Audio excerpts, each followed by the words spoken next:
अरविंद केजरीवाल ने पीएम मोदी से दिल्ली में घर घर राशन योजना को मंजूरी देने की अपील की। कहा, पिज्जा बर्गर की होम डिलीवरी हो सकती है तो राशन की क्यों नहीं। मैं योजना का क्रेडिट भी नहीं लेना चाहता। दिल्ली के सीएम ऑफिस ने बयान जारी कर कहा, केंद्र ने घर घर राशन योजना शुरू होने से एक दिन पहले ही रोक दी। दिल्ली सरकार ने केंद्र के सभी सुझावों को मानने के बाद एलजी को फाइल भेजी थी, लेकिन उन्होंने फाइल वापस लौटा दी।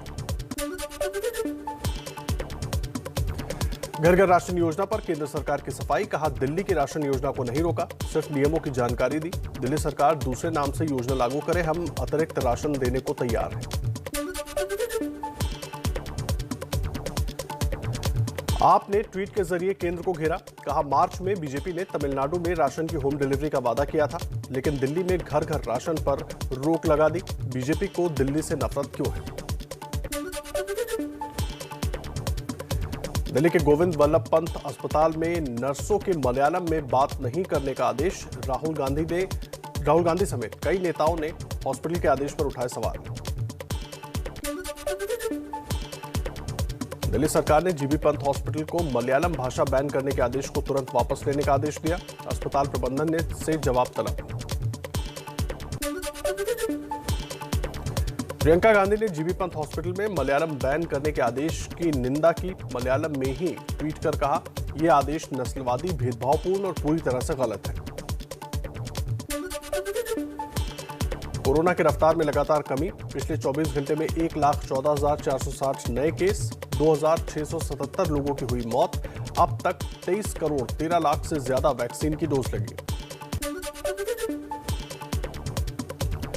वैक्सीन की किल्लत को लेकर राहुल गांधी का सरकार पर तंज। ट्विटर पर लिखा, ब्लू टिक के लिए मोदी सरकार लड़ रही है, कोविड टीका चाहिए तो आत्मनिर्भर बनो। बीएचपी के प्रवक्ता विनोद बंसल ने कहा, ट्विटर ईस्ट इंडिया कंपनी की तरह काम कर रहा है, भारत तोड़ो गैंग का साथ दे रहा है और देशभक्तों का ब्लू टिक हटा रहा है। प्रियंका गांधी ने सरकार से पूछा, कोरोना की दूसरी लहर से पहले जब विशेषज्ञ और संसदीय समिति ने ऑक्सीजन बेड बढ़ाने की मांग की थी, तो सरकार ने बिस्तरों की संख्या 36% कम क्यों कर दी। इसका जिम्मेदार कौन। जून में तीसरी बार बढ़े पेट्रोल डीजल के दाम। दिल्ली में 1 लीटर पेट्रोल 95 रुपए के पार पहुंचा। डीजल भी 29 पैसे महंगा होकर 85 रुपए 99 पैसे का हुआ। मुंबई में 1 लीटर पेट्रोल की कीमत बढ़कर 101 रुपए 25 पैसे हुई। डीजल भी 93 रुपए 30 पैसे का हुआ। यूपी बीजेपी के प्रभारी राधा मोहन सिंह लखनऊ में राज्यपाल आनंदीबेन पटेल से मिलने पहुंचे। राज्य में नेतृत्व परिवर्तन के अटकलों के बीच अहम मुलाकात। पश्चिम बंगाल में बीजेपी नेता शुभेंदु अधिकारी और उनके भाई सोमेंदु अधिकारी के खिलाफ एफआईआर दर्ज। कांठी नगर पालिका से राहत सामग्री चुराने का आरोप। प्रशासनिक बोर्ड के अधिकारी की शिकायत पर दर्ज हुआ मुकदमा।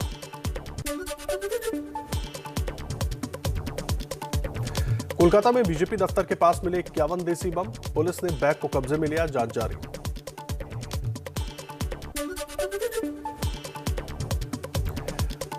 दिल्ली कल से होगी अनलॉक। ऑड इवन फॉर्मूले से खुलेंगे मॉल और दुकानें। सीएम अरविंद केजरीवाल बोले, कोरोना की तीसरी लहर के लिए तैयारी पूरी है। दिल्ली में कल से सभी लाइनों पर 50% क्षमता के साथ दौड़ेगी मेट्रो। 5 से 15 मिनट के अंतराल पर मिलेगी मेट्रो ट्रेन।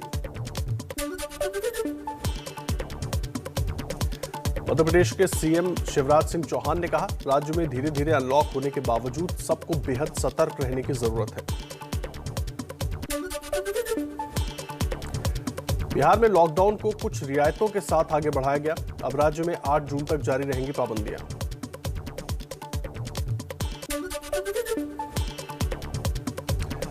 हिमाचल प्रदेश में कोरोना कर्फ्यू 14 जून सुबह 6 बजे तक बढ़ाया गया। राज्य बोर्ड की 12वीं की परीक्षा भी रद्द। शिक्षा मंत्री गोविंद सिंह ठाकुर ने कहा, सीबीएसई की ओर से तय फॉर्मूले पर ही प्रमोट होंगे छात्र। तमिलनाडु में 1 हफ्ते और बढ़ाया गया लॉकडाउन। अब 14 जून तक जारी रहेंगी पाबंदियां।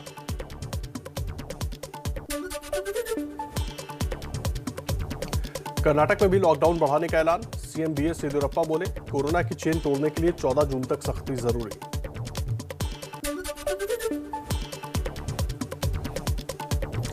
गोवा में कोरोना कर्फ्यू 14 जून तक बढ़ाया गया। सीएम प्रमोद सावंत ने कहा, मानसून की तैयारियों से जुड़े काम और जरूरी सेवाएं खुली रहेंगी।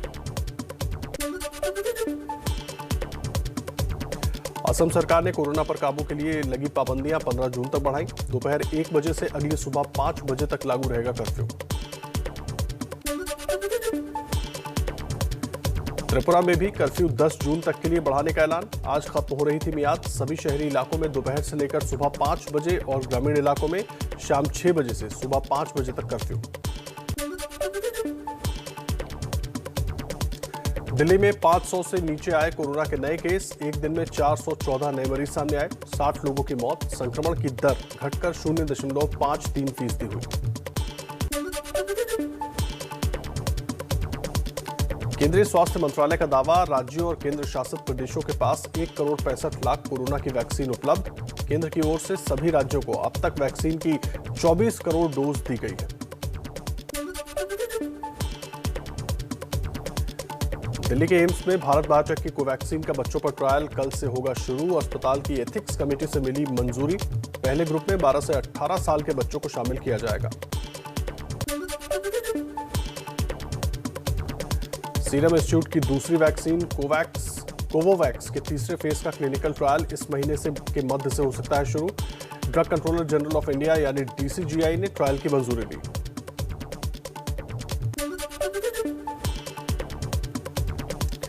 वैक्सीन को लेकर हरियाणा सरकार का बयान। कहा, माल्टा की फार्मा कंपनी स्पुतनिक वी की 6 करोड़ डोज सप्लाई करने को तैयार। एक खुराक की लागत करीब 1120 रुपए होगी।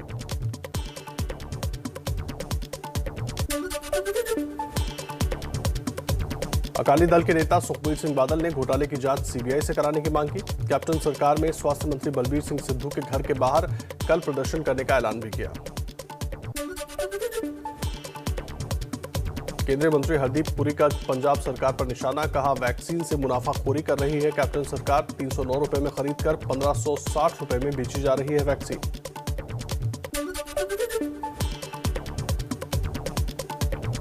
पंजाब के कैबिनेट मंत्री OP सोनी ने किया कैप्टन अमरिंदर सिंह की सरकार का बचाव। कहा, हमारी सरकार की मंशा मुनाफा कमाने की नहीं है, हम फ्री में वैक्सीन लगवा रहे हैं। इंडियन मेडिकल एसोसिएशन यानी IMA उत्तराखंड ने कोविड-19 किट में कोरोनिल को शामिल करने के प्रस्ताव का किया विरोध। बताया, सुप्रीम कोर्ट की अवमानना। राज्य के मुख्य सचिव को लिखी चिट्ठी। मध्य प्रदेश में कोरोना काल के दौरान जूनियर डॉक्टरों की हड़ताल का समर्थन करने वालों पर कार्रवाई। ग्वालियर की GRMC के 46 सीनियर डॉक्टर बर्खास्त।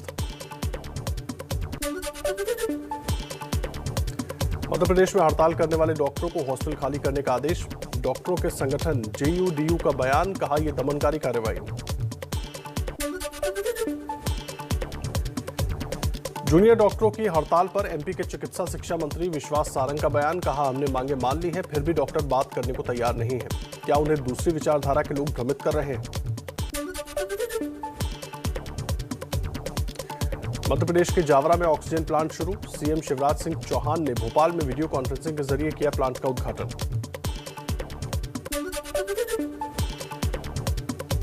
कोरोना वायरस को लेकर BHU के प्रोफेसरों का बड़ा दावा। दूसरी लहर के दौरान पूर्वांचल के 5 जिलों में मिले कोरोना के 7 वेरिएंट।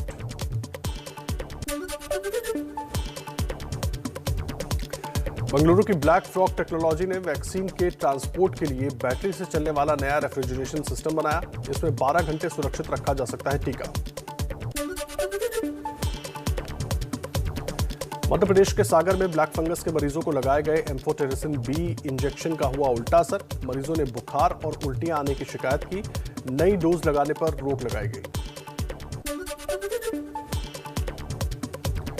सूरत के कपड़ा उद्योग पर कोरोना की मार। मजदूरों की कमी की वजह से टेक्सटाइल उद्योग को हजारों करोड़ का नुकसान।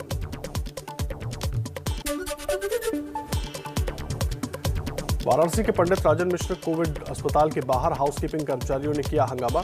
सैलरी आधी मिलने से नाराज है कर्मचारी। कर्मचारियों का आरोप 17,000 में हुई थी ज्वाइनिंग, अब दिए जा रहे हैं 9,000 रुपए।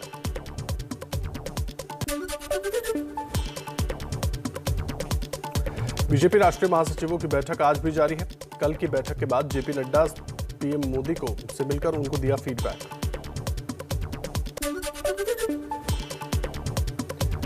महाराष्ट्र के बीड में आरक्षण की मांग को लेकर सड़कों पर उतरे मराठा। कोविड नियमों की जमकर उड़ाई धज्जियां, कहा आरक्षण की मांग को लेकर इसी तरह करेंगे आंदोलन।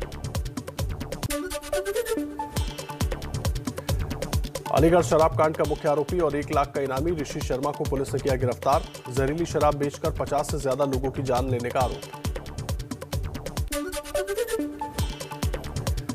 अलीगढ़ जहरीली शराब कांड में 3 और आरोपी गिरफ्तार। 25,000 के इनामी नीरज चौधरी, शराब में मिलावट का सामान सप्लाई करने वाले ठेकेदार चौब सिंह और बनवारी लाल को पुलिस ने पकड़ा। नागिन फेम टीवी अभिनेता पर्ल पुरी को कोर्ट ने 14 दिन की न्यायिक हिरासत में भेजा। नाबालिग से रेप के आरोप में हुई है गिरफ्तारी। भागलपुर में जिला परिवहन कार्यालय में शराब पार्टी करते पकड़े गए 7 कर्मचारी। एसपी पूरन झा ने रंगे हाथ गिरफ्तार किया। राजस्थान में अलवर में लड़कियों ने मिलकर मंचलों को पीटा। सोशल मीडिया पर वीडियो वायरल।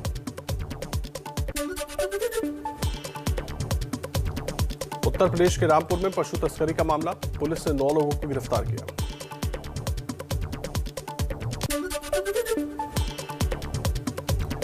मुरादाबाद के कटघर इलाके में मोमबत्ती बनाने वाली फैक्ट्री में लगी भीषण आग। मौके पर पहुंची फायर ब्रिगेड की गाड़ियां।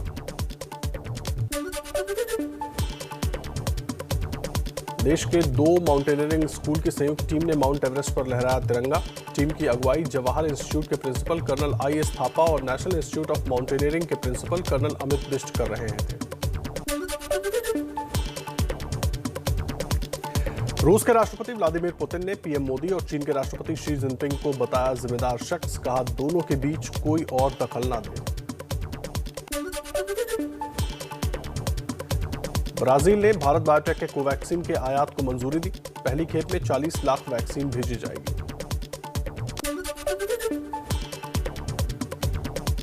फेफड़ों के अलावा मस्तिष्क, किडनी और दूसरे अंगों को भी नुकसान पहुंचाता है कोरोना, लंदन की एक रिसर्च में दावा।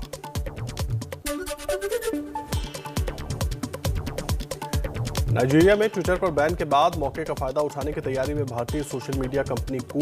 कंपनी के सह संस्थापक अपरामेया राधाकृष्णा ने कहा उनका प्लेटफॉर्म नाइजीरिया में उपलब्ध है और वहां की भाषा में सेवा देने पर विचार कर रहे हैं।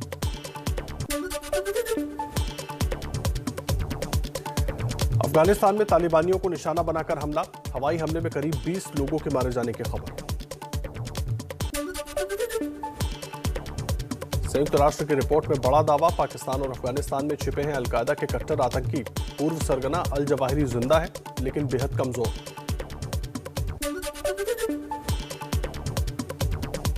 हंगरी में चीनी यूनिवर्सिटी खोलने की योजना का जोरदार विरोध। राजधानी बुडापेस्ट में सड़कों पर उतरे हजारों लोग। इजरायल के पीएम बेंजामिन नेतन्याहू के खिलाफ यरूशलेम में विरोध प्रदर्शन। देश में जल्द चुनाव कराने की मांग को लेकर सड़कों पर उतरे।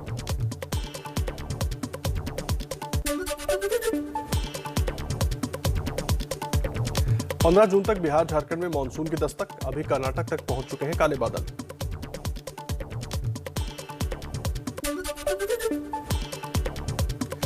दक्षिणी राज्यों में मानसून ने पकड़ा जोर। तमिलनाडु के रामेश्वरम में जमकर हो रही है बारिश।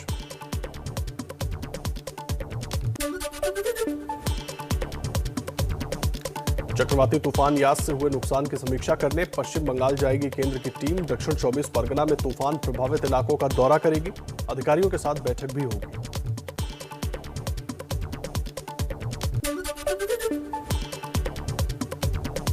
T20 विश्व कप का भारत से बाहर होना करीब करीब तय। यूएई में आईसीसी जल्द शुरू कर सकता है तैयारी। बीसीसीआई ने आईसीसी को आंतरिक सूचना दी। श्रीलंका के खिलाड़ियों का केंद्रीय अनुबंध पर हस्ताक्षर करने से इनकार। खिलाड़ियों ने क्रिकेट बोर्ड पर ट्रांसपेरेंसी की कमी का आरोप लगाया।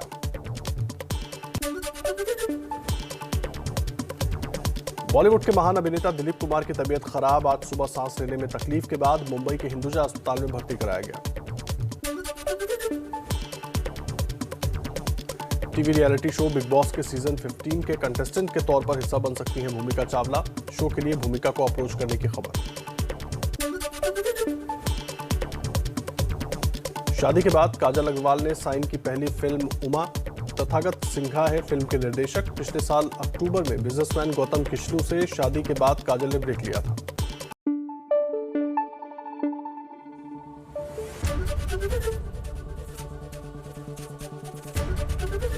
एबीपी न्यूज आपको रखे आगे।